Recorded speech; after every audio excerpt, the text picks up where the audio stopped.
ওম হ্রিং বগলামুখী সর্বদুষ্টানাং বাচং মুখং পদং স্তম্ভয়া জিহ্বং কিলং বুদ্ধিং বিনাশায় হ্রিং ওং স্বাহা। এই মন্ত্রটি খুবই শক্তিশালী মন্ত্র। এটি হচ্ছে মা বগলামুখীর মন্ত্র। দশম মহাবিদ্যার ঐতিহ্যের অষ্টম মহাবিদ্যা হচ্ছে মা বগলা। পার্বতীর বিশেষ রূপগুলির মধ্যে একটি অন্যতম এই দশম মহাবিদ্যা। বন্ধুরা, আমি আজকে মা বগলার সম্বন্ধে আপনাদেরকে বলবো। মা বগলা কে, মা বগলাকে আমরা কেন এত পুজো করি, কেন উনি এত জাগ্রত, আর তার পেছনে কি ইতিহাস বা রহস্য, সবটাই আমি এই ভিডিওর মাধ্যমে আপনাদের সাথে শেয়ার করতে চলেছি।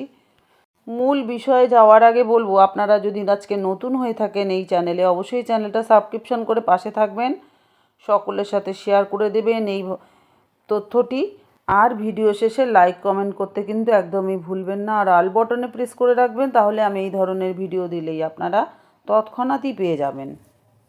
মা বগলা কে ছিলেন জানেন? মা বগলা হিন্দু ধর্মের দশম মহাবিদ্যার অন্যতম, যিনি শত্রুনাশ, মানসিক ভ্রান্তি দূরীকরণের এবং যে কোনো বাধা অতিক্রম করার জন্য পূজিতা হন। তার গাত্রবর্ণ স্বর্ণাভ হওয়ায় তিনি পীতাম্বরী নামেও পরিচিত। গায়ের রং যেহেতু স্বর্ণাভ, তাই উনি পীতাম্বরী। মা ভক্তদের সুরক্ষা এবং শক্তি প্রদানে জাগ্রত মহাবিদ্যা। তিনি ভক্তের ভেতরের এবং বাইরের শত্রুকে স্তব্ধ করতে পারেন এবং তার মন্ত্র সাধনায় জীবনের সমস্ত বাধা বিপত্তি দূর হয়ে যায় বলে বিশ্বাস করা হয়। মা বগলার বৈশিষ্ট্য: দশম মহাবিদ্যার অষ্টম রূপ মহাবিদ্যার এই মা বগলা। তিনি মহাবিদ্যা পার্বতীর বিশেষ রূপগুলির মধ্যে একটি অন্যতম। শত্রু বিনাশিনী মা বগলা, যিনি শত্রুকে নীরব এবং অচল করে রাখতে পারেন, যা তাকে শত্রু নাশকারী উপাধি দিয়েছেন। মানে এমন অনেকেই আছেন, অনেক শত্রু তাদের অতিষ্ঠ হয়ে উঠেছেন, তারা অবশ্যই কিন্তু মা বগলাকে আরাধনা করবেন। মা হচ্ছেন পীতাম্বরী। তার শরীর যেহেতু হলুদ বর্ণ, তাই তিনি হলুদ রঙের পোশাক এবং ফুল ভীষণ পছন্দ করেন। উত্তর ভারতে তিনি পীতাম্বরী নামে পূজিতা হন। স্তম্ভন শক্তি: তিনি সমস্ত ভুল ধারণা, অজ্ঞতা ও দুর্বলতাকে জয় করে শক্তি এবং জ্ঞানে রূপান্তরিত করতে পারেন, তাই তাকে স্তম্ভন শক্তির দেবী বলা হয়। তার প্রতীক হচ্ছেন, তিনি গদা বা মুগুর ধারণ করেন, মানে মুগুর দেখুন, হাতে মুগুর, এবং শত্রুর জিভ ধরে থাকেন। এই যে দেখুন, তন্ত্র মতে এটির মানে হলো সমস্ত শত্রু থেকে নিবৃত্ত করার প্রতীক। এই বগলা মায়ের পুজোর যে মাহাত্ম্য, সেটাও একটু আপনাদের সাথে শেয়ার করে দিই। ভক্তরা বিশ্বাস করেন যে মা বগলার আরাধনা করলে জীবনের মামলা, মকদ্দমা, হিংসা, অশুভ শক্তি, এসব খারাপ জিনিস থেকে আপনাদের মুক্তি মিলবে। তার সাধনায় ভক্তরা শক্তি এবং সুরক্ষা ও বিজয়ী হওয়ার বর লাভ করে থাকেন। তিনি শুধু বাহ্যিক শত্রুই নয়, মানে বাইরের শত্রু নয়, মনের ভেতরে পরম শত্রু, যেমন লোভ, কাম, ক্রোধ, এগুলো হচ্ছে আমাদের ভেতরের শত্রু, সেগুলোকেও জয় করতে সাহায্য করেন মা বগলা। এই পুজোর নিয়ম হচ্ছে, দেবী হলুদ বর্ণ হওয়ায় তার পুজোর ভোগে হলুদ ফুল, হলুদ মিষ্টি, হলুদ জামা কাপড় ব্যবহার করা হয়, মানে মাকে হলুদ বস্ত্র পরানো হয়।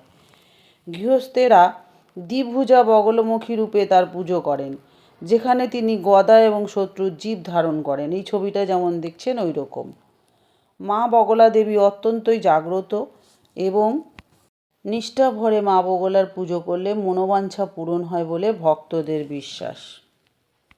এতক্ষণ আপনাদের সাথে শেয়ার করলাম মা বগলামুখী কেমন করে পুজো করতে হয়, আর কেন আমরা ডাকি মাকে এত, আর উনি এত কেন জাগ্রত।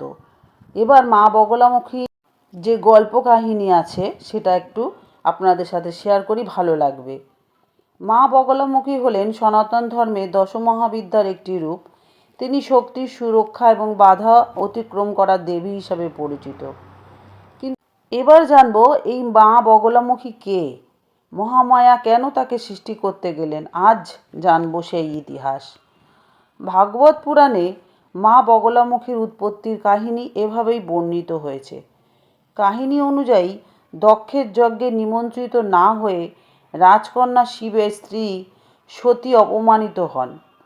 তিনি বিনা আমন্ত্রণেই যজ্ঞে উপস্থিত হতে চাইলে শিব তাকে নিষেধ করেছিলেন।